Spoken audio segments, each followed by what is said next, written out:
Hello friends, welcome to the new video of liquidity trap trading. तो कल के दिन मैंने ट्रेड लिया था बीटीसी का, जो कि मैंने अपने सर्कल में शेयर भी किया था। तो चलिए एक बार समझ लेते हैं कि बीटीसी में कल कैसा क्या हुआ जो हमें लिक्विडिटी ट्रैप का ट्रेड मिला।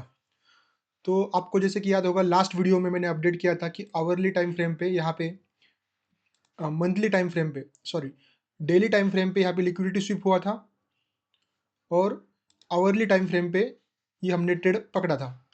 2 दिन पहले की बात है। तो ये 6 जनवरी को हमने ट्रेड लिया था, और वो मैंने 7 तारीख को इसका वीडियो पोस्ट कर दिया था यूट्यूब पे कि ये ट्रेड किस तरीके से बना और कैसे लिया। तो नेक्स्ट अभी नॉर्मली क्या है कि वॉलेटिलिटी मार्केट में कब है, जब मंडे टू फ्राइडे शाम को, जब इंडियन टाइम के हिसाब से शाम को 7 या 8 बजे के बाद में यूएस मार्केट ओपन होता है, तो वहाँ उसके बाद वॉलेटिलिटी है, तो मैं ज़्यादा प्रेफर करता हूँ कि वो टाइम पे ही ट्रेड करूँ। तो आप देखो, उस टाइम उस दिन का भी जो ट्रेड था वो था 7:30 बजे के बाद वाला। आज भी वही है, कल के दिन भी सेम किया। यहाँ पे हमें देखना था कि हो क्या रहा है मार्केट में। तो देखो यहाँ पे क्या हुआ, ये जो फॉल आया, ये फॉल में मैंने देखा कि प्रीवियस 2 से 3 तारीख को यहाँ पे ऑलरेडी एक बड़ी लिक्विडिटी स्विप हो गई थी। तो उसके बाद हम हमेशा क्या देखते हैं, लास्ट लो। तो लास्ट लो हमेशा हम देखते हैं कि वहाँ पे, क्योंकि हम क्या देखते हैं, राइट साइड वाला, राइट साइड में अगर मैं मार्क करूँ आपके लिए, तो देखो ये लो लगा था, फिर एक हाई, लो और हाई। इस तरीके से जब मार्केट ने किया, तब मेरे लिए क्या होगा, मेरे लिए यहाँ बन गया ब्रेक ऑफ स्ट्रक्चर, बॉस।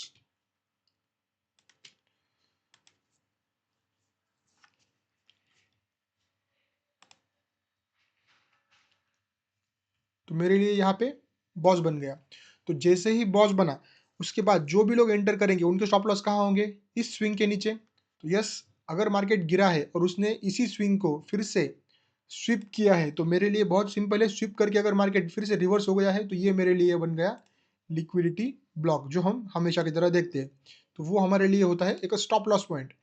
मतलब अगर मार्केट यहाँ से हमें नई अपॉर्चुनिटी दे रहा है, तो हम इसको एज ए स्टॉप लॉस मान के आगे का ट्रेड ढूंढने की कोशिश करेंगे। तो चलिए, बाद में क्या मैंने देखा, इसके आगे इसको मैं चलता हूँ लोअर टाइम फ्रेम पे, क्योंकि यहाँ पे कुछ ज़्यादा क्लियर हमें दिख नहीं रहा था। तो मैं चलता हूँ लोअर टाइम फ्रेम 15 मिनट पे। तो 15 मिनट पे मैंने क्या देखा कि ये जो रिसेंट हाई लगा था, इस रिसेंट हाई को, जो कि आवरली का रिसेंट लोअर हाई था, उस रिसेंट हाई को मार्केट ने रिस्पेक्ट किया है। ये देखो, इस हाई को मार्केट ने रिस्पेक्ट किया है। मतलब अगर स्विप हो गया था, तो उसके बाद मार्केट क्यों इसको ब्रेकआउट नहीं दिया। वो 1 मिनट के लिए, मैं लाइन विजिबल नहीं है जो हमने ड्रॉ की थी, मैं इसको कर लेता हूँ। जी, अब सही है। अब देखो, 15 मिनट पे अगर आप देखोगे, तो मुझे क्या मिला, मुझे एक स्टॉप लॉस पॉइंट मिला। और मैं क्या देख रहा हूँ, जो एक रिसेंट हाई है, मार्केट ने उसको रिस्पेक्ट करके फिर से एक फॉल आया। तो अगर ये फॉल आया है और ऊपर रिस्पेक्ट किया है, तो मेरे लिए बहुत सिंपल है। हम हमेशा क्या देखते हैं कि लिक्विडिटी कहाँ है, क्योंकि मार्केट ने क्या किया, यहाँ पे देखो, बीटीसी ने ये जो फॉल आ रहा था, इस फॉल के पीओआई को रिस्पेक्ट किया है। यहाँ पे ये जो लास्ट लास्ट ये पूरा ब्लॉक है, ऑर्डर ब्लॉक, इसको पूरे को रिस्पेक्ट किया है, ब्रेकआउट नहीं है, रिस्पेक्ट करके फिर से फॉल आया है। मतलब यहाँ पे क्या हुआ है, सेलर्स आ रहे हैं। और अगर आप देखो 15 मिनट पे, 15 मिनट में भी यहाँ पे इंटरनल बॉस बन रहा है, 15 मिनट वाला भी। तो मतलब क्या होगा, रिट्रेसमेंट पे क्या होगा, रिट्रेसमेंट पे, ये जो भी रिट्रेसमेंट आ रहे हैं, रिट्रेसमेंट पे फिर से सेलर्स आएंगे। तो सभी के स्टॉप लॉस कहाँ है, इस स्विंग के ऊपर। स्विंग के ऊपर हमारे पास एक यहाँ पे, क्योंकि रिस्पेक्ट किया है, तो इसी को हम एज अ टारगेट की तरह कंसिडर करेंगे। अब अभी हम आप बोलोगे कि आप सर कभी टारगेट कंसिडर करते हो लिक्विडिटी, कभी एंट्री, ये कैसे, जैसे कि ये कैसे समझना है। तो देखो, अगर मेरे पास अपोजिट साइड में लिक्विडिटी स्विप है, मतलब ये मेरे लिए स्टॉप लॉस पॉइंट है। तो ऑब्वियस है, अपोजिट साइड की लिक्विडिटी मेरे लिए क्या होगी, टारगेट। तो इस वजह से ये मेरे लिए टारगेट है। तो अब मुझे ट्रेड ढूंढना है, ट्रेड कैसे ढूंढूंगा मैं। तो मैंने क्या देखा, मैं आ गया और लोअर टाइम फ्रेम पे, मैंने देखा कि ये जो स्विंग लगा है, क्या ये भी कोई लिक्विडिटी स्विप है। ये मैंने ढूंढने की कोशिश की, तो देखो यहाँ पे फिर से सिमिलर चीज हो गई जो मुझे चाहिए थी। अगर ये स्टॉप लॉस हंटिंग हुआ, जो प्रीवियस बायर्स थे, हमने देखा। उसके बाद मार्केट ने क्या किया, हाई, लो और फिर से हाई। तो मेरे लिए यहाँ पे फिर से एक बॉस बन गया। तो ये जोन में जो भी बायर्स एंटर कर रहे हैं, उनके स्टॉप लॉस क्या है, इस स्विंग के नीचे। तो अगर इस लाइन को मैं ड्रॉ करता हूँ आगे की तरफ, तो मुझे क्या दिखा कि यहाँ पे जो अर्ली बायर्स आए थे यहाँ पे, उनको भी मार्केट ने यहाँ पे निकाल दिया है बाहर के। तो मैं अब समझ गया कि यस, अगर मुझे टारगेट पता है, मेरे पास एक और लिक्विडिटी स्वीप मिला है, तो मुझे नेक्स्ट राइट साइड का स्विंग जो मेरे लिए है वो एंट्री पॉइंट रहेगा, जहाँ से मुझे अच्छा रिस्क रिवॉर्ड अगर मिल रहा होगा तो मुझे वो ट्रेड प्लान करना है। तो चलिए देखते हैं फिर भी यहाँ पे क्या हमको देखने को मिला। तो ये मेरे लिए फिर से अगेन एक लिक्विडिटी स्वीप हुआ, तो मतलब इसके नीचे अभी किसी बायर्स के स्टॉप लॉस नहीं है और ऊपर सेलर्स की ऑलरेडी लिक्विडिटी है, हमने देखा। तो यहाँ पे देखो, यहाँ पे क्या हुआ। अब यहाँ पे देखो राइट साइड में बायर्स कब आएंगे, सबसे इंपॉर्टेंट चीज यहाँ पे, जब तक ये जो बड़ा फॉल आया था, ये जो बड़ा फॉल आया था, क्या हम हर बार राइट साइड की स्विंग का लो, अगर मार्केट यहीं से फॉल होता है तो क्या हम यहाँ पे बाय करेंगे इमीडिएट इस लो से स्टॉप लॉस रख के? नहीं। जब तक ये लास्ट फॉल आया है, ये लास्ट फॉल का भी हमें अच्छी तरह से बायर्स इंड्यूस ना हो, क्योंकि यहाँ पे अगर ये बायर्स आए हैं तो ज़्यादा बायर्स कब आएंगे? ज़्यादा बायर्स तभी आएंगे अगर लेफ्ट साइड का भी स्विंग ब्रेक हो। ये अगर स्विंग ब्रेक हो रहा है तब जाके बहुत ज़्यादा बायर्स आएंगे।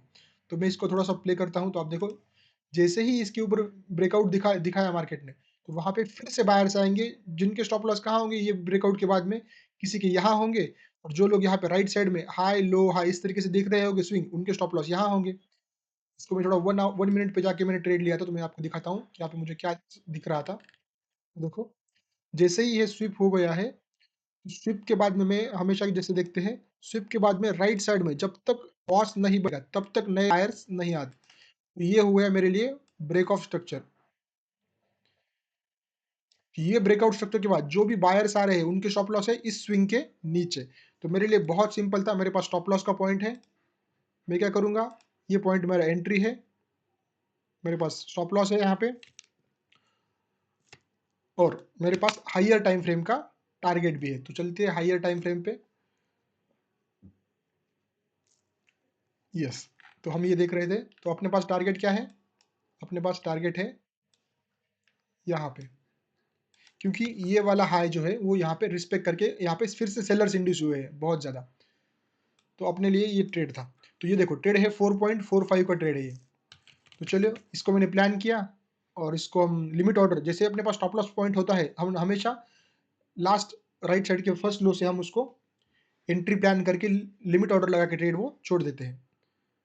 तो देखते हैं क्या हुआ। कल था एनएफपी, अनएम्प्लॉयमेंट रेट, बहुत इंपॉर्टेंट न्यूज़ इवेंट थे। तो न्यूज़ के बाद में, न्यूज़ में मार्केट ने लोगों को ट्रैप किया, और एकदम आप देख सकते हैं कितना टाइम में, सिर्फ और सिर्फ एक कैंडल एंट्री, 2 और 3, मतलब सिर्फ 45 मिनट में अपना ट्रेड जो है वो एग्जीक्यूट हुआ, और टारगेट भी स्मैश हो गया जो कि था 4.45। अगर इसका आपको प्रूफ देखना है तो ये प्रूफ है आगे अपने पास, ये रहा प्रूफ। तो मैंने 2 ट्रेड लिए थे, और उसमें मैंने करीब करीब $50 का प्रॉफिट बुक किया है। So that's it guys, thank you for watching. ऐसे ही लिक्विडिटी ट्रैप ट्रेडिंग समझने के लिए चैनल पे बहुत सारे वीडियोज अपलोडेड है, आप वो आप वॉच कर सकते हैं। Thank you.